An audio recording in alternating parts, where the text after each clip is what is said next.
प्राचीन समय की बात है। वन में निराश, चिंतित और हताश होकर बैठे थे हनुमान जी। उनका मन भारी था क्योंकि वे अपने सत्य स्वरूप, अपनी शक्ति और अपने साहस को भूल चुके थे। उसी समय वहां पहुंचे गुरु मातंग ऋषि। उन्हें देखकर हनुमान जी ने विनम्र होकर कहा, गुरुदेव, मुझे अपनी शक्ति दिखाई नहीं देती। मैं किस तरह महान कार्य कर सकता हूं?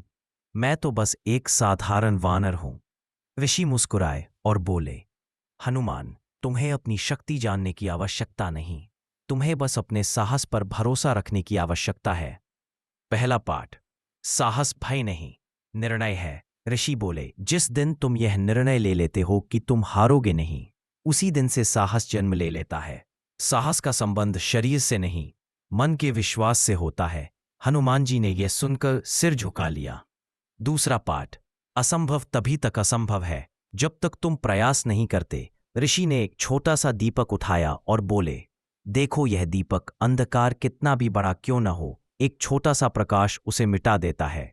इसी प्रकार तुम्हारा छोटा सा प्रयास भी असंभव कार्यों को संभव बनता है। यह सुनते ही मन में ऊर्जा जाग उठी। तीसरा पाठ, अपनी भक्ति को अपनी ताकत बनाओ। ऋषि ने कहा, साहस वहीं से आता है जहां भक्ति सच्ची होती है। राम के प्रति तुम्हारी भक्ति तुम्हारे हृदय में अनंत शक्ति जगाती है। यदि तुम राम को याद करोगे तो तूफान भी तुम्हारा रास्ता नहीं रोक पाएगा।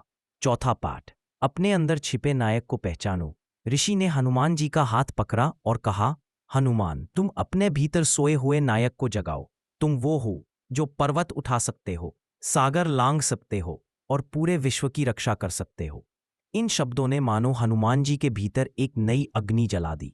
पांचवा पाठ, साहस कभी पूर्ण नहीं होता, पर कदम जरूर बढ़ाओ। ऋषि ने अंतिम बार कहा, साहस का अर्थ यह नहीं कि तुम्हें कोई डर नहीं लगेगा। साहस का अर्थ यह है कि डर लगने पर भी तुम कदम बढ़ाओगे।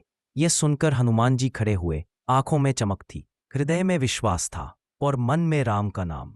उसी क्षण से हनुमान जी ने अपनी शक्ति, अपना साहस, अपना पराक्रम पहचान लिया और आगे चलकर उन्होंने वही कार्य किया जो सारे